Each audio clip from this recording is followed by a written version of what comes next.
Hi friends, welcome to my channel. இன்னைக்கு நம்ம சேனலில் என்ன பார்க்க போகிறோம்னா, நம்ம ஹோட்டல்லாம் போனால் கீரை நம்ம வீட்டில் செய்யறனாலும் கீரை கூட்டு ஹோட்டலில் செய்யும்போது சூப்பராக இருக்கும். அதே டேஸ்ட்டில் எப்படி வீட்டிலேயே கீரை கூட்டு எப்படி சூப்பராக செய்யலாங்கிற வீடியோ தான் இந்த வீடியோவில் நம்ம பார்க்க போகிறோம். வீடியோ போகிறதுக்கு முன்னாடி மறக்காமல் பிரணி சேனலை லைக் பண்ணிக்கோங்க, சப்ஸ்கிரைப் பண்ணி சப்போர்ட் பண்ணுங்கள். வாங்க வீடியோக்குள்ளே போகலாம். இன்னைக்கு நான் கீரை கூட்டு செய்யறதுக்கு இந்த கீரை தான் எடுத்திருக்கேன். இது தண்டு கீரைன்னு சொல்லுவாங்க, முளைக்கீரைன்னு சொல்லுவாங்க. உங்கள் ஊரில் இதுக்கு என்ன பேர் அப்படின்னு சொல்லுங்கள்.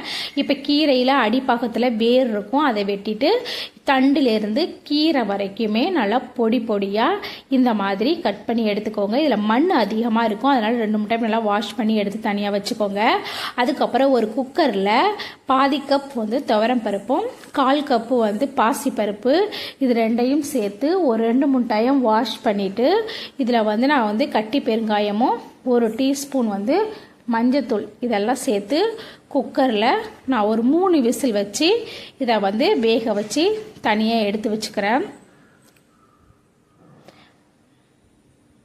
3 விசில் வச்சா போதும். நம்ம ஏன்னா கீரையோட மறுபடியும் நம்ம சேர்த்து வேக வைப்போம். இந்த அளவுக்கு வெந்ததாக போதும். அதுக்கப்புறம் அடுப்பு ஆன் பண்ணிக்கோங்க. ஒரு கடாய் வச்சுக்கோங்க. கடாய் நல்லா ஹீட் ஆன பிறகு அதில் எண்ணெய் சேர்த்துக்கோங்க. 3 டேபிள் ஸ்பூன் எண்ணெய் சேர்த்துக்கோங்க. எண்ணெய் நல்லா சூடானதும் அது கூடவே கொஞ்சமாக கடுகு சேர்த்துக்கோங்க. கடுகு நல்லா பொரியட்டும். கடுகு நல்லா பொரிஞ்ச பிறகு இது கூடவே ஜீரகம் சேர்த்துக்கோங்க. ஜீரகமும் நல்லா பொரியட்டும். இது கூடவே இன்றைக்கி நான் ஒரு 7 பல் பூண்டு சேர்த்துருக்கேன். பூண்டையும் அந்த எண்ணெயிலேயே லைட்டாக வதக்கி விட்டுக்கோங்க. பூண்டு நல்லா வதங்கின பிறகு இன்றைக்கி நான் ஒரு 4-5 சின்ன வெங்காயத்தை பொடி பொடியாக நறுக்கி அது கூட சேர்த்துருக்கேன். அதையுமே அந்த எண்ணெயிலே அந்த பூண்டு வெங்காயத்தையும் நல்லா வதக்கி விட்டுக்கோங்க. இது எல்லாம் வதங்கின பிறகு நம்ம க்ளீன் பண்ணி வச்சுருக்கிற கீரையை அது கூட சேர்த்துக்கோங்க. இப்போ பார்க்குறதுக்கு கீரை நிறையா இருக்கிற மாதிரி இருக்கும். நம்ம எண்ணெயில் வதக்கிட்டோம்னா ஒரு 2 நிமிஷத்துலேயே அது சுருங்கி வந்துடும். இப்போ பார்த்திங்கன்னா இந்த கீரைக்கு தேவையான அளவு உப்பு சேர்த்துக்கலாம். உப்பு சேர்த்து இப்போ நம்ம ஒரு 2 நிமிஷத்துக்கு நல்லா வதக்கி விட்டுக்கலாம். கீரை ஓரளவுக்கு இந்த அளவுக்கு வதங்கினதும் இதில் நான் ஒரு தக்காளியை கட் பண்ணி சேர்த்துக்கிறேன். கூடவே காரத்துக்கு தகுந்த மாதிரி பச்சை மிளகாயையும் நான் கட் பண்ணி சேர்த்துருக்கேன். இப்போ இதில் நான் 1 டேபிள் ஸ்பூன் சாம்பார் தூள் சேர்த்துக்கிறேன்.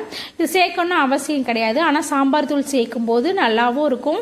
நம்ம தோசை கூட சப்பாத்தி கூட எல்லாத்துக்கூட தொட்டு சாப்பிடும்போது சாம்பார் தூள் ஒரு தனி டேஸ்ட் கொடுக்கும். அதுக்கப்புறம் நம்ம வேக வச்ச அந்த பருப்பை அது கூட சேர்த்துக்கலாம். பருப்பை சேர்த்துட்டு இந்த கீரையோடு அந்த பருப்பு எல்லாத்தையும் மிக்ஸ் பண்ணி விட்டுக்கலாம். கீரையும் நம்ம ஓரளவுக்கு வதங்கிடுச்சு. பருப்புமே நம்ம நல்லா வேக வச்சதுனால ஒரு 3 நிமிஷத்துக்கு மட்டும் வெந்தாலே போதும். பாருங்கள், உங்களுக்கே தெரியும் நல்லா வெந்துருச்சு பாருங்கள். எப்போவுமே கீரையை மூடி வச்சு வேக வைக்கக்கூடாது, ஓப்பன்லேயே வச்சு தான் வேக வைக்கணும். இந்த அளவுக்கு நல்லா மசிஞ்சு வந்த பிறகு ஒரு தாளிப்பு கரண்டி வச்சுக்கோங்க. அதில் 1 டேபிள் ஸ்பூன் எண்ணெய் சேர்த்துக்கோங்க. எண்ணெய் நல்லா சூடான பிறகு அதில் கடுகு சேர்த்துக்கோங்க. கடுகு நல்லா பொரிஞ்சதும் அது கூடவே உளுத்தம்பருப்பு சேர்த்துக்கோங்க.